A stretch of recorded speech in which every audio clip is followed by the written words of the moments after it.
Pessoal, muito bom, boa tarde a todos. Muito obrigado pela presença nessa tarde. Estamos começando aqui o nosso webinar sobre tendências de logística nos principais setores da economia brasileira. Um prazer tê-los aqui conosco nessa tarde de hoje.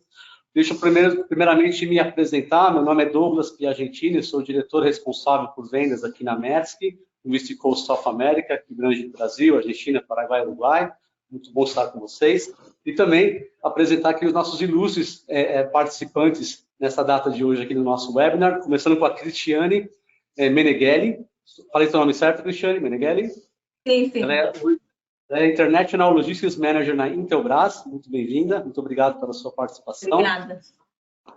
Ayrton Palhares, Country Business Manager na Froneri.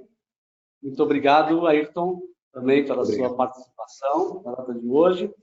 E o Marcelo Bernabe, Transport Director no grupo SBF, Centauro e Nike. Muito obrigado. E também o Roberto Rodrigues, o nosso Head of Product East Coast South America, da Maersk. Roberto também, desculpa, muito obrigado pela sua participação nessa tarde aqui.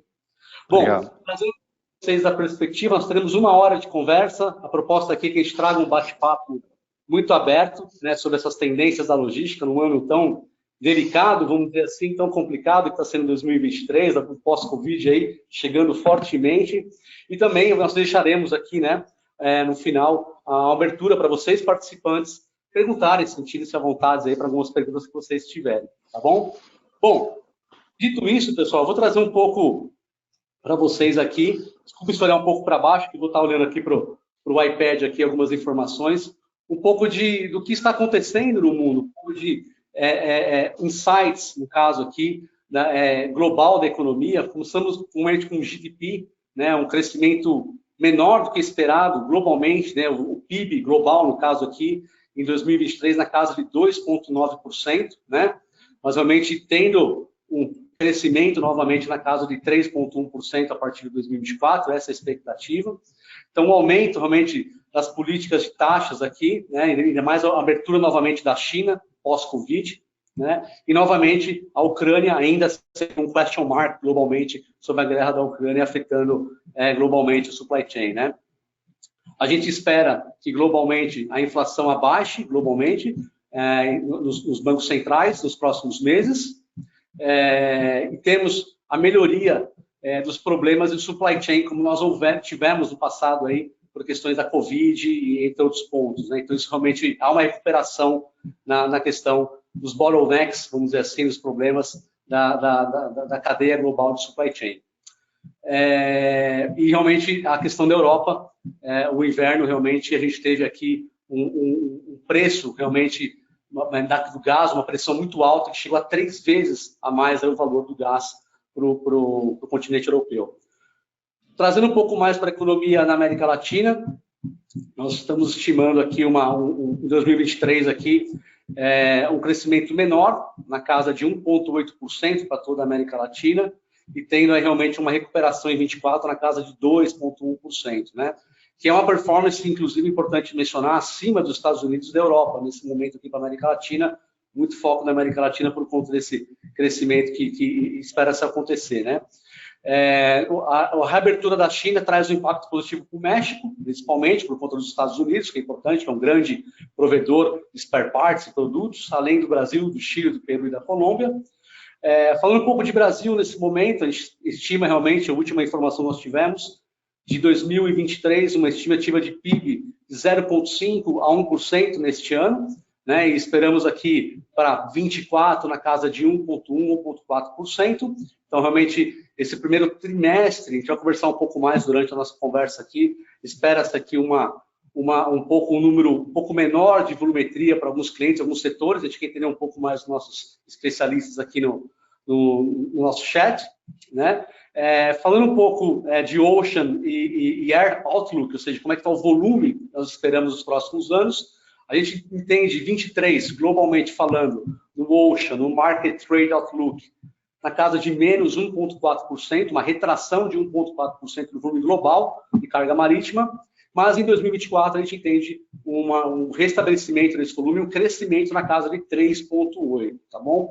Olhando para a América Latina, o que a gente chama de Deep Sea, realmente as cargas de longo curso, né? 2023, uma diminuição de 2,6%, e 24, um crescimento de 2,6%. Quando falamos os traders de América do Sul com América do Norte, uma baixa de 23 de 1,1%, crescimento na casa de 1,4%.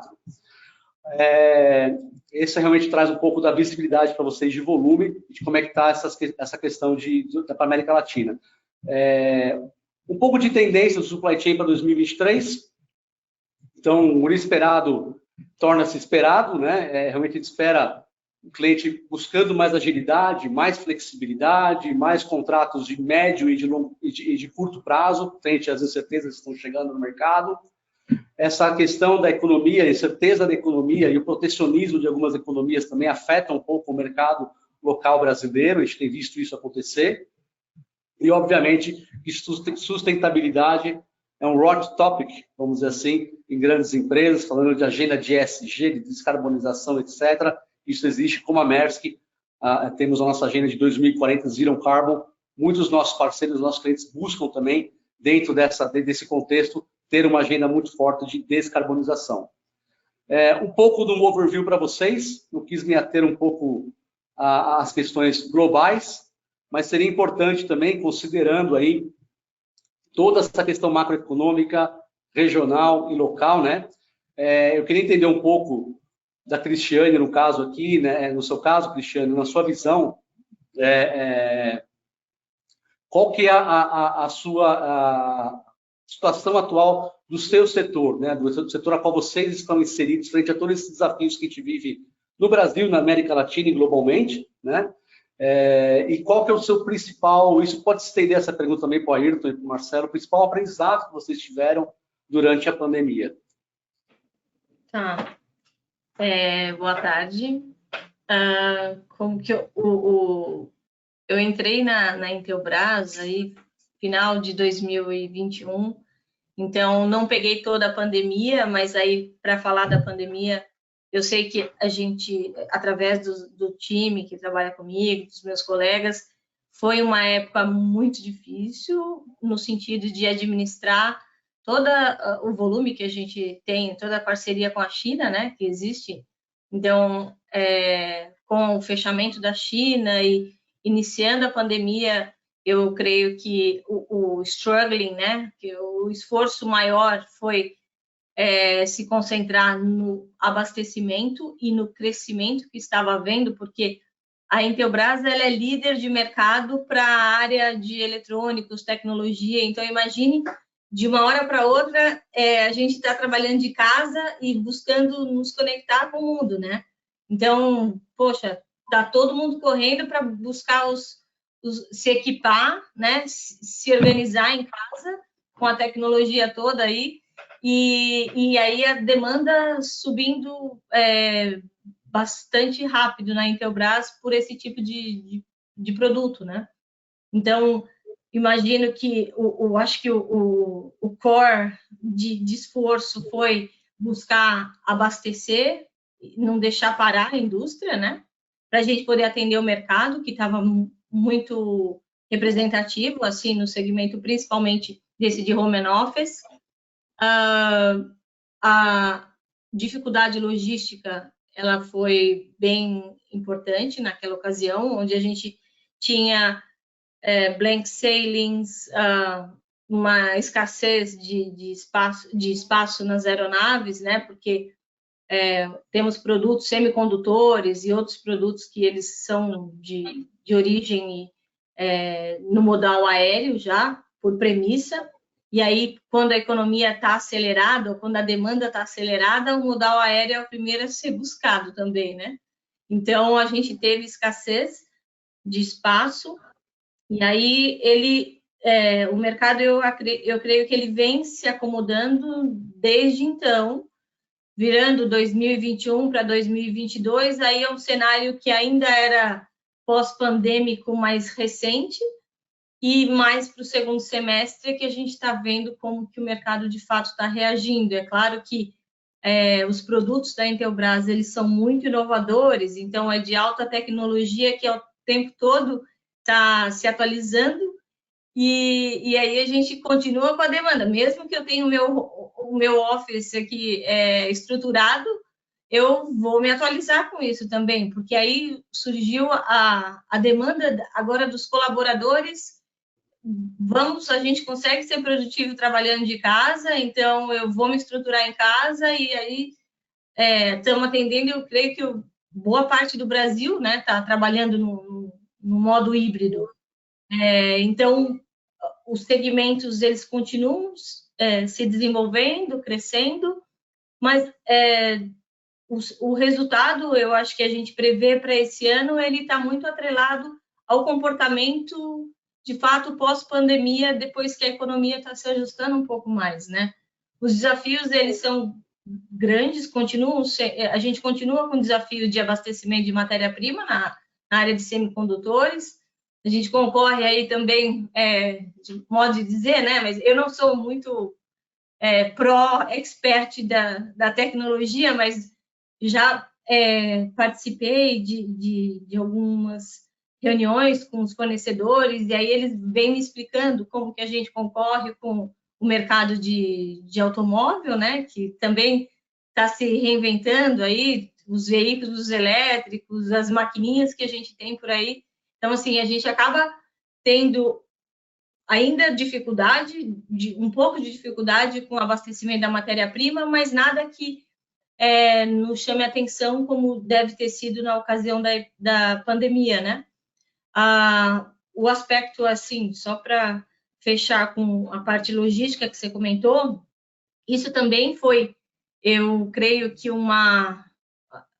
foi super disruptivo para a empresa, para entender qual era o melhor formato de trabalhar. Não só o melhor formato naquela ocasião, mas também o que depois da pandemia a gente consegue trazer para frente como aprendizado, né? Então, temos aí vários, como eu comentei, embarques aéreos que a gente faz com frequência, marítimo também, carga fracionada, então vamos buscar, tá pronto, vamos embarcar, né, fracionado com isso, para não aguardar a gente ter que estufar um container, ainda que tenhamos uma demanda por container fechado, mas todo esse movimento a gente conta muito com suporte, inclusive tanto do armador como dos agentes de carga, que é muito forte essa relação na China, né, com os nossos fornecedores. Então, a gente buscou fazer, não um formato, vamos dizer assim, de vamos escolher com quem a gente vai trabalhar, mas sim, quem é que consegue, depois da pandemia, sustentar aquilo que eles estavam trazendo até então. Vocês sabem melhor do que eu, que os fretes oscilaram muito. Então, para você assegurar que o abastecimento ia acontecer, a gente teve que seguir no ritmo junto com essa subida de frete que teve, né? Mas agora, o que a gente espera? Já estamos num formato onde a economia já está se estabilizando no sentido da demanda por fretes, demanda por espaço, e aí queremos ser sustentáveis no sentido de a gente continuar sendo competitivo. Independente, eu acho que do modal, o armador, os agentes, os parceiros logísticos, eles sabem até onde eles foram, onde que é viável a gente sustentar essa parceria. E hoje a gente busca que o melhor serviço, ao menor custo, seja oferecido.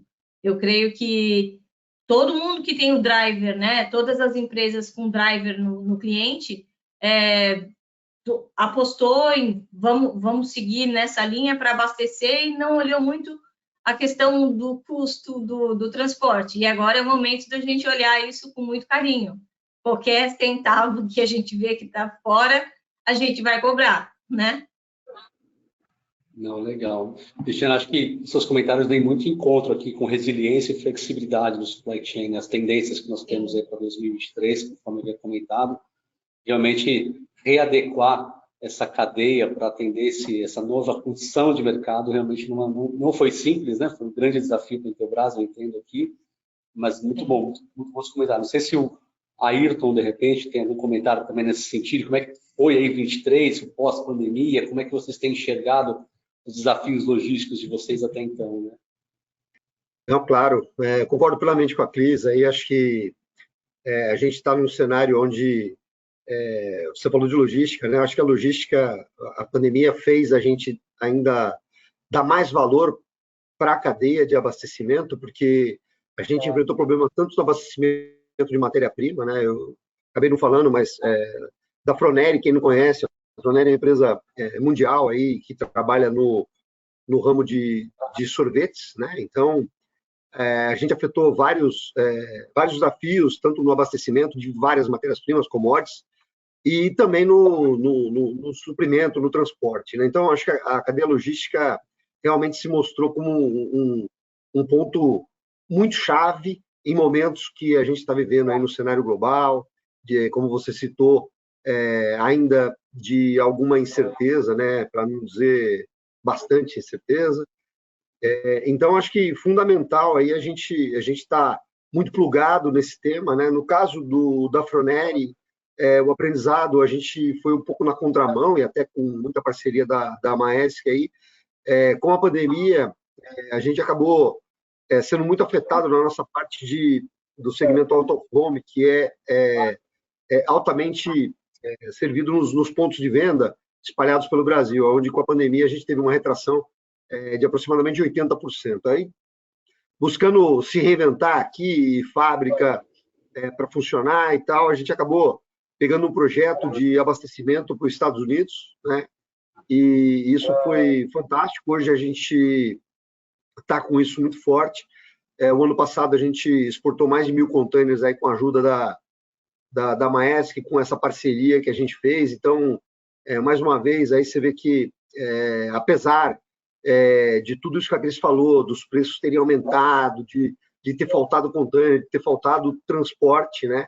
Eu acho que com a parceria que a gente fez, encontrando caminhos, achando onde tinha oportunidade, a gente acabou descobrindo uma demanda nos Estados Unidos que podia ser suprida daqui, muito mais no segmento de frutas, de picolés de frutas, e a gente foi muito bem sucedido nesse sentido, né? Então, do mesmo jeito que a cadeia de abastecimento se prova fundamental, sempre foi, mas nesse momento crítico ainda mais, ainda a gente vê que se a gente atacar com oportunidades importantes, é possível ainda trazer negócios através da cadeia de suprimentos, né? Então, no nosso caso aqui, os aprendizados acho que foram esses, né? De que muitas vezes a gente trata uma área operacional, que a gente só vai comprar, estocar, entregar, né? E não é bem assim, né? Acho que a gente pode tratar de forma estratégica e encontrar negócios novos através da cadeia de suprimentos. Então, acho que o aprendizado foi por aí, né? Eu acho que concordo muito com a Cris aí. Eu acho que a gente pensa de logística, eu acho que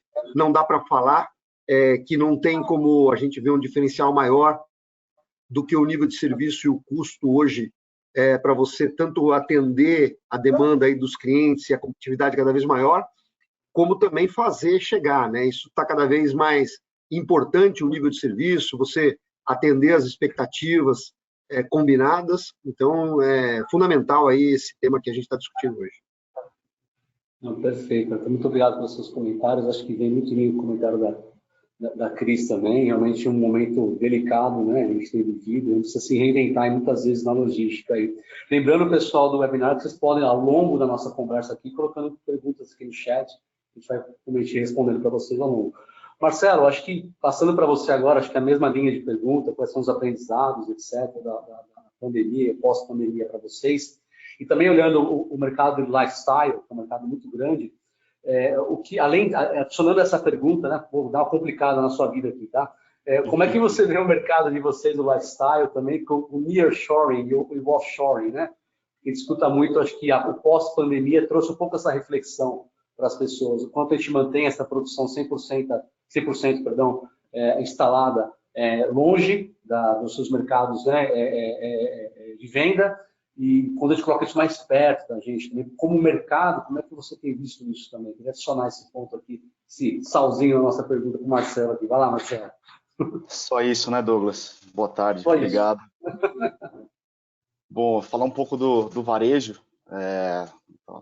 os últimos 2 anos do Grupo SBF. Para quem não conhece, também é detentora das marcas da Centauro e da Nike no Brasil, né, e outras marcas digitais também. Então, eu concordo muito ali, só para começar, muito com o Ayrton, quando ele fala e quando a gente olha para o ano e para os próximos meses ali, da incerteza que a gente tem, né? E aí, olhando para as operações, a incerteza que a gente tem de mercado, demanda e quais modais a gente utiliza, né? Mas muito da austeridade de custos ali que a gente precisa ter para manter esse negócio saudável, né? Dando um passo atrás, ali, quando começou a pandemia, o varejo físico perdeu muito espaço, né? Perdeu, principalmente porque em 2020 e 2021, grande parte dos anos, as lojas fechadas, shoppings fechados. Então, de uma hora para outra, na verdade não de uma hora para outra, mas muito rápido, a digitalização, o e-commerce explodiu, né? A nível, mais que dobrou a participação do online versus offline aqui no Brasil, e isso traz uma velocidade diferente, uma dinâmica diferente no mercado. E a gente precisa se adaptar como logística, de como entrega isso abastece muito forte. E aí de trás para frente, já vem alguns anos a gente fazendo cada vez mais rápido as entregas do last mile, mais rápido na ponta do cliente, next day, same day, few hours delivery, e essa é a pressão que a gente vive no dia a dia dos clientes, né? Entregar mais rápido, melhor, e a qualidade cada vez maior nessa fase. Então, desafiou muito mais a usar a multicanalidade, eu ter mais estoques aqui localizados, então com dark stores, com refeições da kitchens, micro fulfillment centers, são mais estoques, são mais planejamentos de estoques que a gente precisa ter na ponta. Essa assertividade de planejar e ter o estoque correto, no local correto, mais importante ainda. E a gente sofreu muito em 2020 no varejo com os fornecedores, né? E aí muito localizados na Ásia, de falta de produção, redução de produção drástica ali de fechamento, todo mundo viveu, e aí a gente demorou muito tempo ainda, ou sente nesse momento alguns poucos reflexos, mas sente ainda o que aconteceu lá em 2020 e 2021.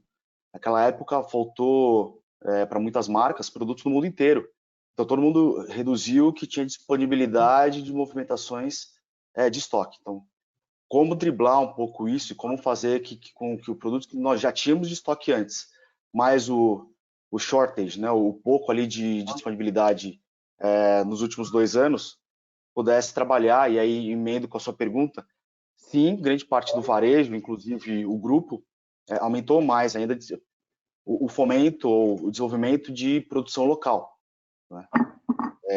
Foi forçado para fazer isso, né? Com toda a competição, você pega as grandes marcas que tem fora e compete no mundo inteiro, como que a gente conseguia competir por produtos disponíveis nas lojas, no online, nos CDs, de forma mais rápida, né? Então, é uma dificuldade ainda encontrar esse equilíbrio, esse termo, forma de abastecer o mercado.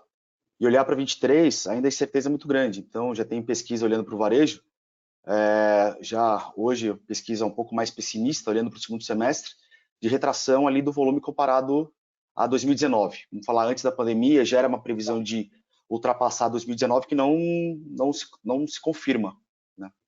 Então, uma dificuldade ainda de ter o varejo físico consistente ou crescendo ali, tanto em visitação em shoppings, em compras.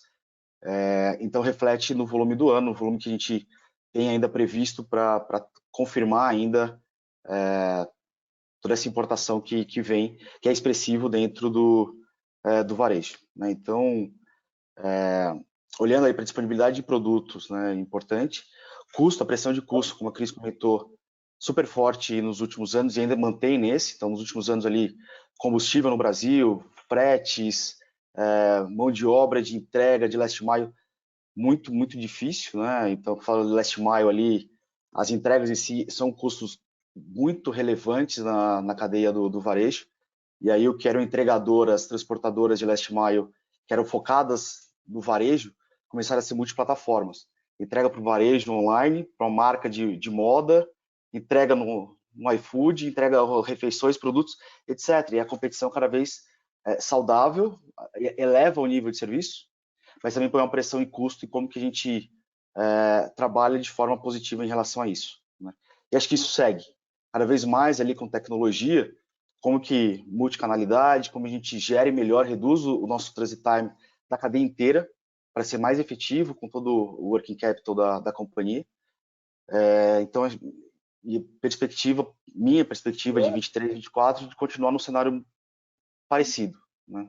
Então, de austeridade em custo, melhoria em nível de serviço, né? E buscando mais disponibilidade de produtos ainda ao longo da cadeia. Só isso, como desafio ainda para a logística. Bastante. O working capital está na mesma... tem que estar tão reduzido quanto o custo da operação, né? Então, a gente está buscando calibrar isso, né? Exatamente. E é interessante a gente ver como, sempre comento isso, como a logística ela sai de anos passados, né, de uma linha de custo para uma linha de estratégia dentro da companhia, né? Realmente ela hoje transforma-se numa linha muito estratégica da empresa. Isso de profissionais brilhantes aí à frente desses departamentos para fazer tudo acontecer. Bom, trazendo a mesma pergunta aqui obrigado, Marcelo, pelos seus comentários também, e Roberto, trazendo um pouco na perspectiva da indústria Integrated Logistics, transporte, logística, né? Como é que você vê toda essa questão desse momento macroeconômico regional e global, após a pandemia, e também durante a pandemia, como é que essas empresas tiveram que se reinventar para auxiliar clientes nesses momentos e agora, nesse novo momento de retração de economia ao longo de 23, né? Bom, acho que muito parecido com alguns dos comentários dos colegas, de fato a pandemia, ela quebrou alguns paradigmas, né, para todos. E eu queria trazer duas principais reflexões. A primeira é que, de fato, logística, que muitas vezes era algo que ficava ali para uma negociação de tarifa, procurement tem que cuidar disso, de fato, tomou uma importância estratégica para as organizações e a gente percebeu claramente o quanto hoje esse tema ele é muito mais elevado dentro das organizações e ele tem tido muito mais atenção e energia estratégica realmente para olhar para esse tema. E a segunda reflexão, que no nosso caso foi bastante relevante, é que houve uma grande evolução na nossa percepção, principalmente causado pela pandemia, uma evolução na busca por soluções integradas. O que até aquele momento era muito fragmentado, muitas empresas eram muito fragmentadas na sua forma de mover a sua cadeia logística, ou mover sua cadeia de fornecimento, ou seu produto acabado. Houve também durante a pandemia, com todos os gargalos, com todos os bloqueios que ocorreram, houve uma necessidade de se desenvolver mais soluções integradas. O que são soluções integradas na forma de colocar aqui só como exemplo? É que ao invés de tratar com uns 10 fornecedores diferentes para fazer uma matéria-prima sair da China e chegar até uma fábrica, de repente, aqui no Brasil, e a pandemia que gerou uma complexidade ainda maior dessas interlocuções todas, né? Lidar com 10 fornecedores, com cada um com um pedaço da informação, às vezes com um pedaço da informação faltando, porque também não tinha muito claro. Houve um passo bastante relevante das empresas de olharem e falar assim, poxa, se eu talvez simplificar um pouco a minha cadeia logística, talvez concentrar um pouco mais esse movimento com menos players, com menos agentes no meio, né, da minha cadeia logística, pode haver aí um ganho não só de custo, eventualmente, mas também um ganho que é fundamental, principalmente no momento de disrupção, que é o ganho da visibilidade. É o ganho de você conseguir saber o que está acontecendo e saber o que vai dar errado, né? Porque a gente teve muita coisa que deu errado durante a pandemia. Então, a gente observou muito esse movimento e a expectativa, né, de continuar vendo é que essa tendência ela meio que continua e a gente acredita que ela vai continuar ainda por muitos anos. Por quê? Porque por mais que a pandemia ela aliviou, a gente já não está vendo aqueles gargalos logísticos que a gente viveu ali por 2 anos, existem muitas outras incertezas ao redor do planeta, né, que podem, da noite para o dia, talvez não virar um segundo momento de pandemia, mas podem gerar vários problemas logísticos outra vez para as empresas, né? A gente sabe que tem guerra, tem problemas de barreiras entre os países, de barreira de negócio, de comércio, tem a questão de Taiwan, que está ali, estoura, não estoura, ou seja, tem uma série de fatores sociais, políticos, que a qualquer momento pode pode trazer novas surpresas logísticas, provavelmente esperamos que não do tamanho da Covid-19, obviamente, mas que podem trazer novos gargalos, novas complicações logísticas. Então, a gente tem visto um pouco dessa tendência de se tentar simplificar um pouquinho a cadeia logística e ter parceiros que possam dar soluções mais completas, mais integradas, como uma tendência que a gente acredita que essa tendência vai continuar ainda por muitos anos. Legal, Roberto. Acho que excelente explicação e muito conectado com o tema. E conecto os seus comentários aqui aí com a Cris novamente aqui, iniciando a rodada da segunda pergunta. Você vê alguma mudança substancial no desenho da logística do teu mercado, né, frente ao que já aconteceu e o momento que nós estamos vivendo para 2023, 2024, né? Vocês realmente estão repensando o desenho dessa logística para o mercado de vocês? E quais são os principais fatores que vocês levaram em consideração no desenho estratégico, né? ou no mercado no qual vocês atuam, para a entrega realmente de resultado ao longo desse ano? Existe algo muito específico que vocês estão olhando para fazer esse ano acontecer de uma forma satisfatória em termos de resultados?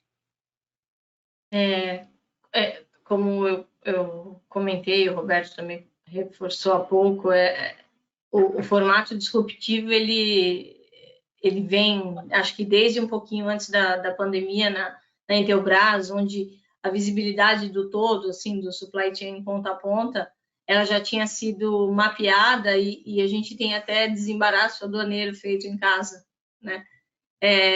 Para que a gente adquirir um sistema e com esse sistema a gente consegue ter essa gestão do desembaraço e execução também. Então, isso vem sido aprimorado durante o ano passado, e a gente busca cada vez mais desenvolver formatos de dashboard ou alguma coisa para dar visibilidade daquilo que está, né, sendo organizado para embarcar e em trânsito e tudo, até para a gente ter acho que na tomada de decisão, né, no momento de negociação de custo, a gente enxergar também a performance de serviço com os players que estão conosco, né? Como eu comentei antes, eu só reforço que, assim, o serviço, ele é essencial, e não só o serviço, aquele que está lá listado no site. A gente precisa de credibilidade, né, e sustentabilidade por parte dos players, no sentido de cumprir aquilo que está combinado.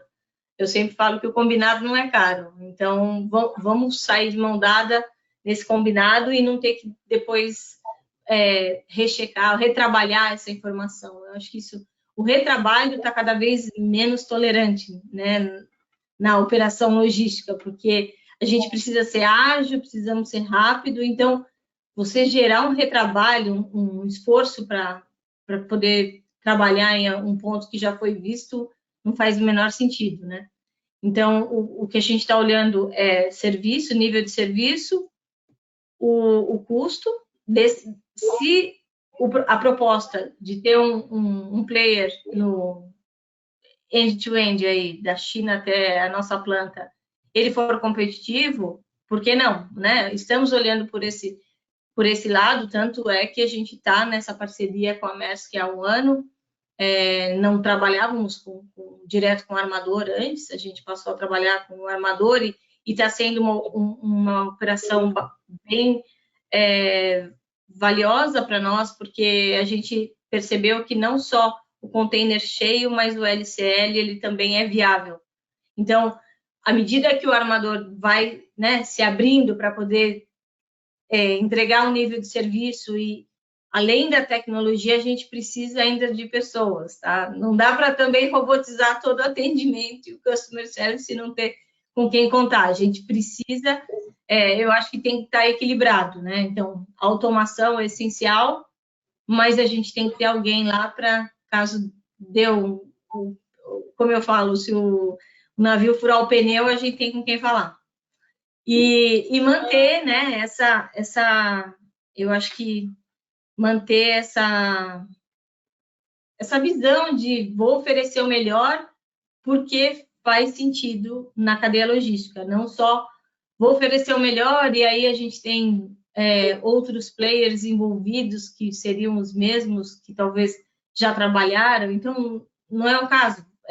É só Maersk, então Maersk, cuida disso para mim. Né? Não quero fatiar o serviço da Maersk. Toma o que é seu. Se eu tiver um agente com outro armador, ele vai também receber a mesma responsabilidade. Então, a gente vai buscar nível de serviço e custo. Né? Muito ótimo. Obrigado, Cris. Eu acho que realmente vem muito de encontro com o momento da Maersk. Eu acho que buscando essa flexibilidade, essas incertezas do mercado, a gente lançou alguns anos atrás o produto de carga solta, o LCL, Less Than a Container Load. Então, isso traz flexibilidade para os nossos clientes também, né? E credibilidade, se eles estão embarcando com um container, um asset, né? Um ativo próprio da Maersk. Acho que isso ajuda bastante nesses momentos de incerteza. E também podem contar aí com desembaraço da empresa, com armazenagem. Nós temos armazém em Cajamar, em Suape, em outras localidades. Isso ajuda bastante nesses momentos de incerteza. Trazendo aqui para o Ayrton também, acho que é na mesma linha de pergunta, o que vocês olham para 23 e 24? O entendimento de vocês, alguma grande mudança no modelo logístico que vocês tinham do passado, o que vocês esperam para agora, e quais são os fatores primordiais, vamos dizer assim, que você traz para a mesa hoje para a entrega dos resultados dentro do mercado que vocês estão inseridos, né? Legal. Não, vamos lá. Primeiro, você falou das principais mudanças. Eu acho que, no caso específico da logística congelada, né, que é o nosso caso, eu acho que no Brasil ainda tem muito a se desenvolver, né? É um mercado ainda pouco maduro em termos de cadeia logística. Então, acho que tem muito caminho aí para se desenvolver em termos de consolidação, de parceria, de ter um conhecimento mais profundo em fazer o transporte, armazenagem de congelados, né? O Brasil ainda acho que tem essa oportunidade. Isso, para mim, olhando para 23, 24, é um caminho que a gente está adotando como tentar liderar aí o segmento de congelados para que isso aconteça, né? Isso depende muito de clientes, de parceiros e também do mercado, mas é um caminho que a gente vê que no nosso segmento é fundamental, diferente de outros segmentos que você já tem hoje cooperação entre empresas, as coisas aconteceram de forma mais enxuta, mais efetiva. No caso de congelados ainda não é assim. Então, acho que eu vejo por aí, eu vejo uma possibilidade de um desenvolvimento maior da evolução do mercado. Quanto aos fatores, né, eu concordo com a Cris, a única coisa que eu adicionaria aqui no nosso caso é a qualidade, né? A qualidade, no nosso caso, o sorvete derrete, né? Então, se eu quero seguir com um atendimento, um serviço, exportação, como eu citei, dos containers, né? A gente tem que garantir muito forte a qualidade do produto, porque um pouco que a gente tem de oscilação em temperatura pode prejudicar completamente a qualidade do produto e a continuidade da operação. Né? Isso, de novo, a gente com a parceria com a Maersk, que a gente foi muito bem sucedido, né? Então, acho que o ponto de qualidade é um ponto que a gente coloca no planejamento. E dentro de serviço, né, eu acho que esse ponto que vocês falam de olhar um pouco mais o end-to-end, acho que também é uma coisa que a gente colocou em questão, né, em vez de você ter vários prestadores de serviço, tentar criar uma parceria mais profunda e com ela, sim, explorar um ganha-ganha aí de tentar encontrar ao máximo as melhorias possíveis, né? Então, acho que essas duas coisas agregando ao que a Cris já falou. Bacana, muito obrigado pelos seus comentários. Acho que realmente a cadeia fria é um desafio grande na logística. Realmente a gente tem buscado também ser especializado dentro desse mercado, não somente aqui no East Coast, mas globalmente, para melhor atender os nossos clientes também. Mas muito bom ouvir o seu depoimento. Marcelo, trazendo para você, e aí, o que vocês reinventaram aí em 23 e 24? Vocês são muito focados no Omnichannel, na mistura do offline com online. Como é que está essa loucura? Como é que está esse momento de vocês de conseguir atender esse cliente no meio desse turbilhão de coisas acontecendo? O que mudou, vamos dizer assim? E quais são os fatores principais que trazem, né, para vocês da SBF para alcançar esses objetivos ao longo dos próximos anos, né? Dentro dessas mudanças. Bom, Douglas, tem muito ali do que o Ayrton e a Cris já comentaram, mas tem um ponto super importante para a gente é a questão da tecnologia. Então, a busca e a intensidade do uso de tecnologia. E quando eu digo isso, uso de dados, né? A gente tem muita massa de dados todos os dias, em todas as etapas da cadeia, né? Desde a coleta, no middle mile, nos CDs, no planejamento, e principalmente nas pontas, com todo o comportamento dos clientes, no offline e no online. A visibilidade do que a gente tem, então, onde tem o estoque, onde colocar produto, como fazer a melhor movimentação da melhor forma, é super importante. A integração da cadeia traz para isso, pressiona que a gente faça cada vez mais essa cadeia integrada, e impacte em questão de dias de estoque, impacte em posicionamento. E aí, de novo, reforçar que o planejamento de onde ter esse inventário é fundamental, porque a pressão do varejo é de entregar mais rápido, né? Mas se eu tenho dezenas de CDs ou de pontos de armazenagem, independente do tamanho dele, mas eu tenho no Nordeste, falta produto no Nordeste, vou ter que voltar a ter produto do Sudeste, do Sul, toda a estratégia acabou. Isso, pelo contrário, todo o custo ali impacta muito, né? Então esse é o desafio muito mais forte e integrar com a Omnichannel é fundamental.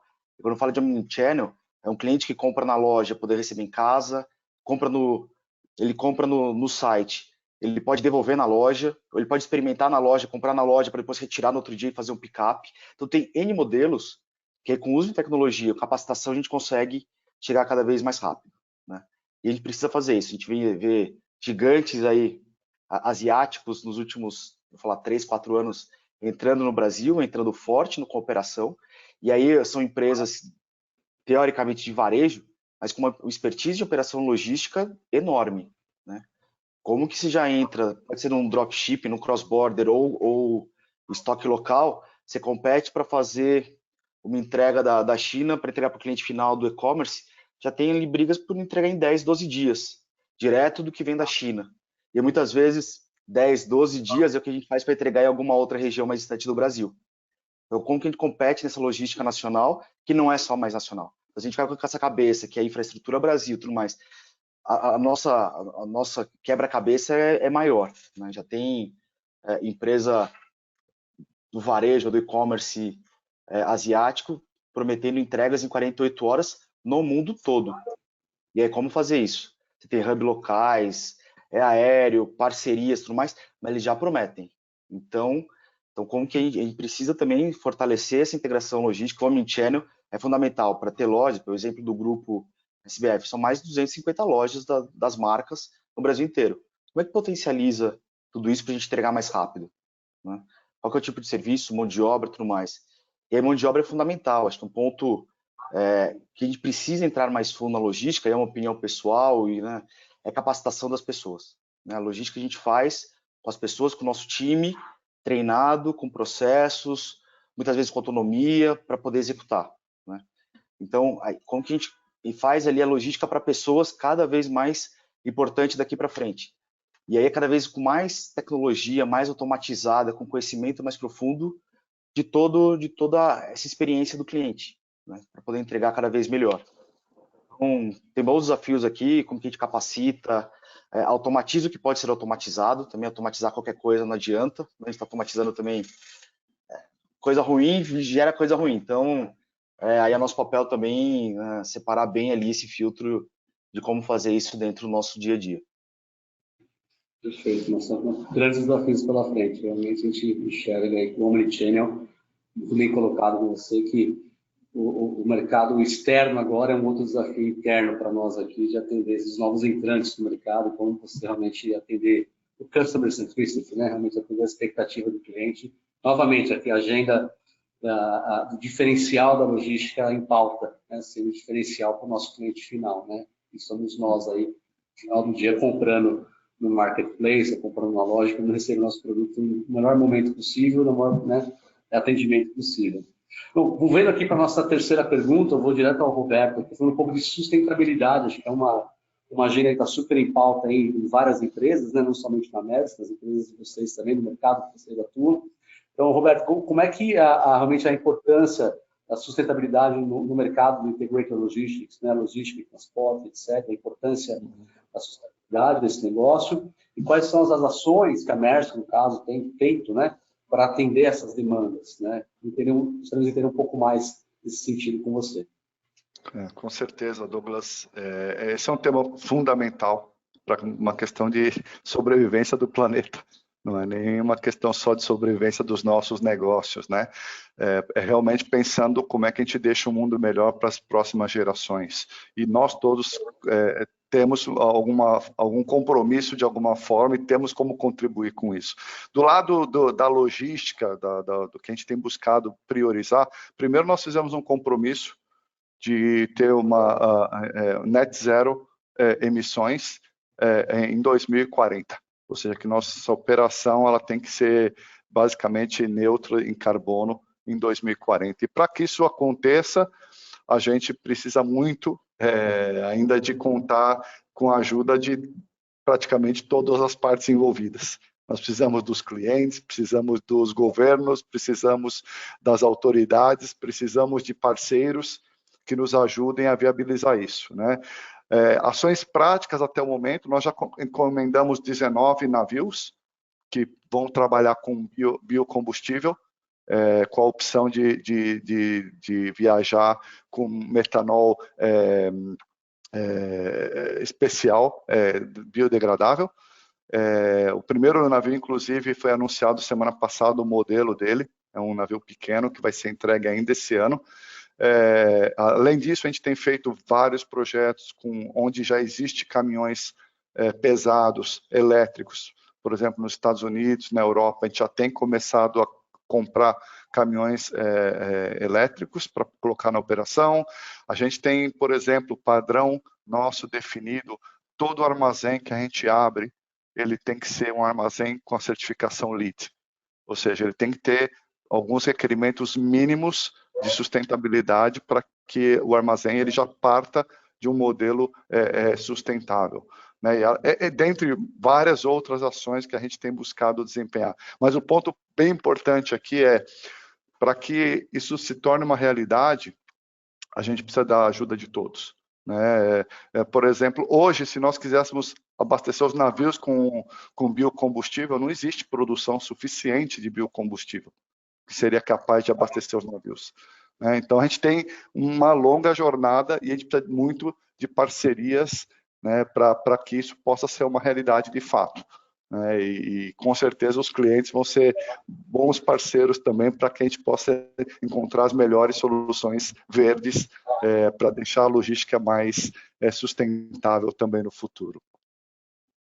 Bacana, muito bom ver a seriedade com a qual a Maersk segue com esses objetivos de descarbonização da cadeia de supply chain até 2040 e a forma como já é evidente, né, os próximos passos acontecendo, como a entrega do primeiro navio agora em 23, os 19 que estão sendo construídos para entrega em 24. Né, então, isso é muito bacana.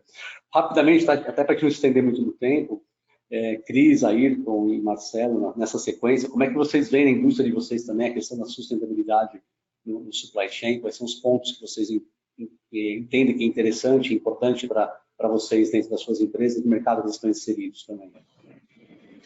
Assim, a gente tem uma pauta em desenvolvimento para ampliar o escopo, né, das ações aí voltado para a sustentabilidade aqui no Brasil, mas hoje a gente já tem, a Intelbras, ela tem um escritório na China, né, um escritório próprio, e todo o departamento de qualidade focado nos fornecedores. Então, tem um trabalho muito forte, já faz bastante tempo que esse escritório atua com foco no produto e também com foco no fornecimento dos nossos materiais. Então, a gente tem muito cuidado aí com os fornecedores contratados, né, para poder fazer os produtos para a Intelbras e avaliados aí pela nossa área de qualidade, né? Bacana. Obrigado, Cris. Ayrton? No nosso caso não é diferente, a gente tem uma agenda global, né, muito forte nesse sentido. Aqui no Brasil também muito forte. A gente está atacando em diversas frentes, né? No nosso caso, a gente tem a questão dos resíduos sólidos, que a gente está atacando de uma forma bastante importante, com parcerias de empresas que podem cuidar desse processo de retirada e reciclagem. A reciclagem de nosso descarte, né? Hoje a gente está a cada ano aumentando significativamente o percentual de tudo que a gente descarta ser reciclado, né?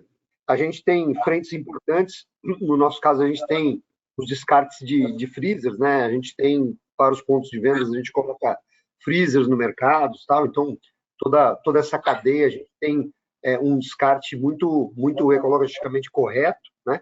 Para que a gente não danifique em nada.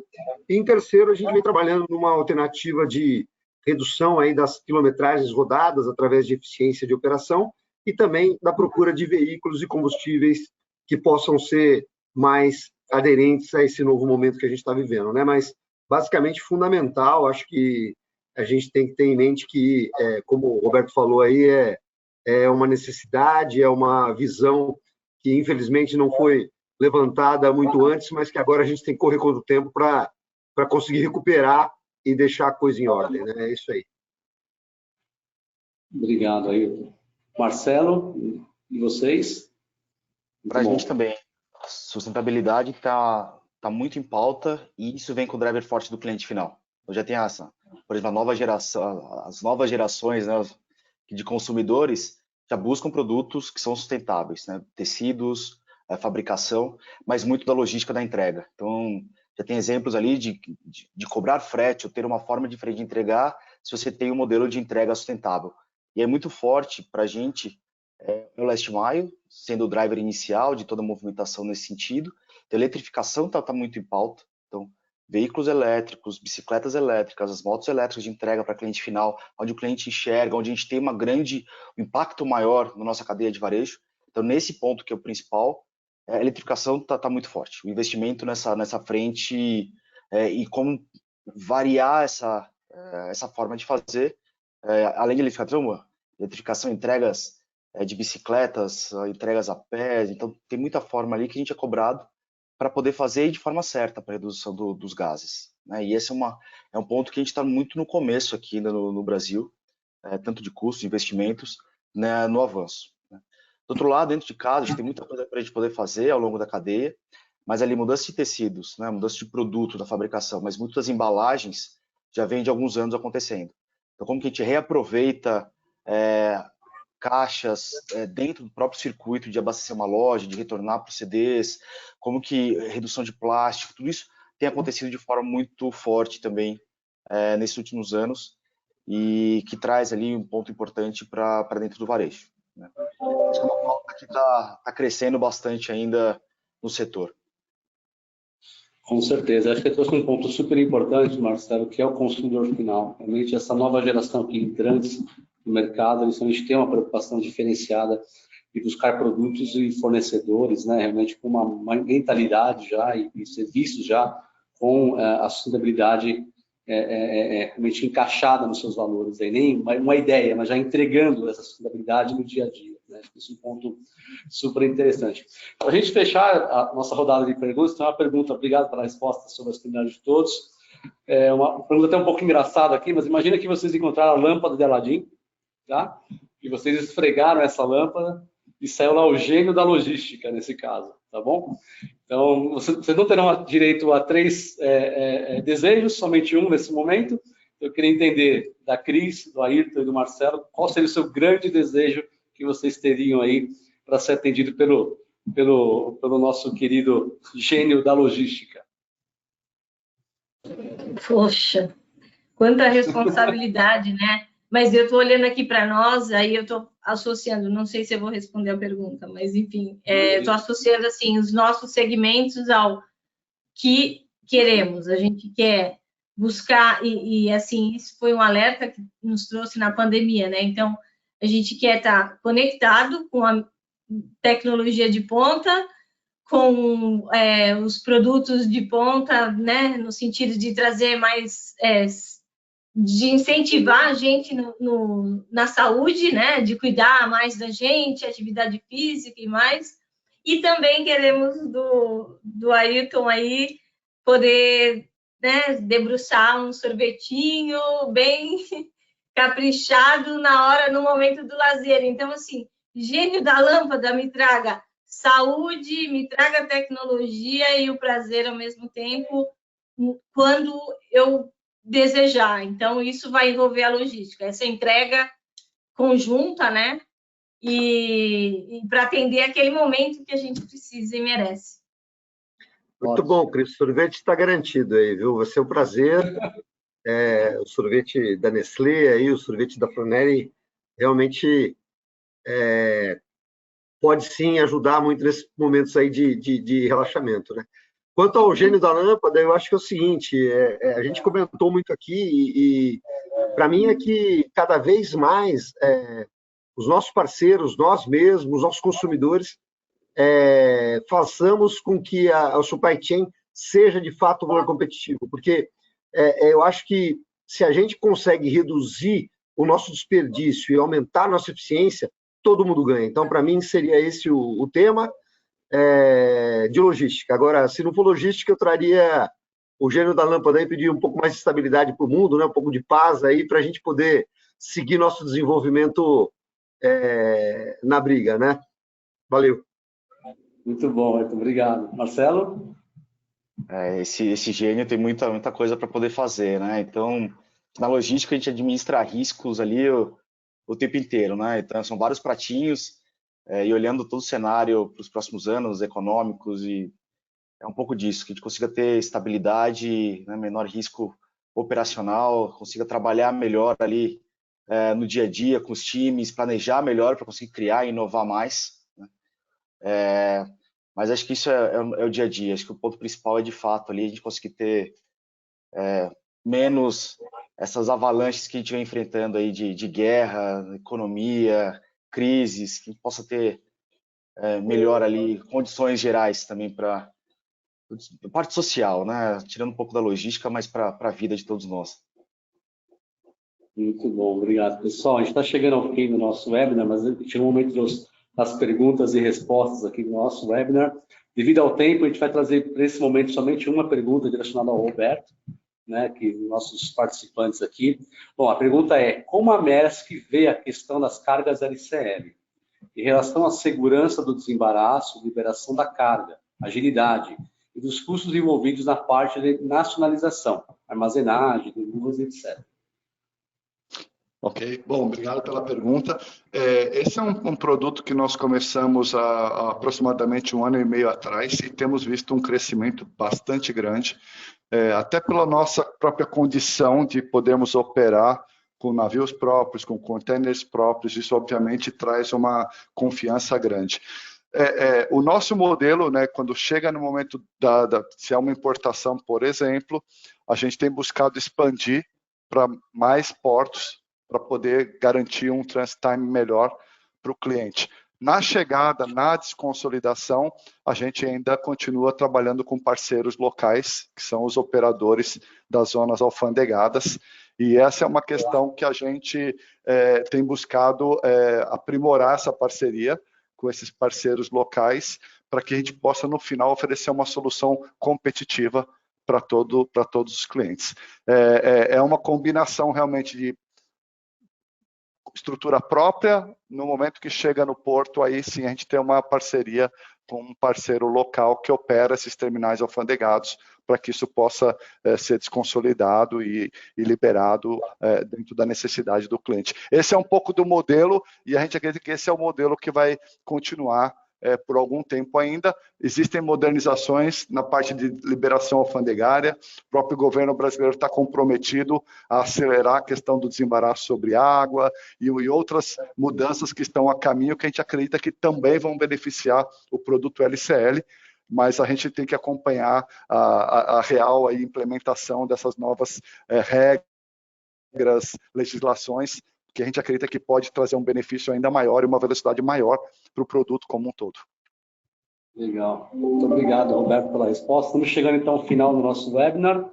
Queria muitíssimo agradecer aqui a presença da Cris, do Ayrton, do Marcelo, do Roberto. Foi muito bacana ter esse momento aqui de troca de ideia, conhecer um pouco mais do mercado ao qual as empresas de vocês estão inseridas, a empresa a qual vocês trabalham também, acho uma oportunidade de network também. A todos os atendentes que participaram na data de hoje, obrigado por investir esse tempo aqui no nosso webinar. No final, teremos uma pesquisa, se vocês puderem responder até para a gente melhorar e aprimorar para os próximos webinars que nós teremos, né? E não deixem de nos seguir aí no LinkedIn, Facebook, Instagram e todas as redes sociais a qual nós estamos inseridos. Muito obrigado a todos, uma excelente tarde e uma boa semana. Obrigadão, até mais. Obrigada. Obrigado. Tchau. Tchau, tchau. Até mais. Obrigado, pessoal. Tchau. Tchau.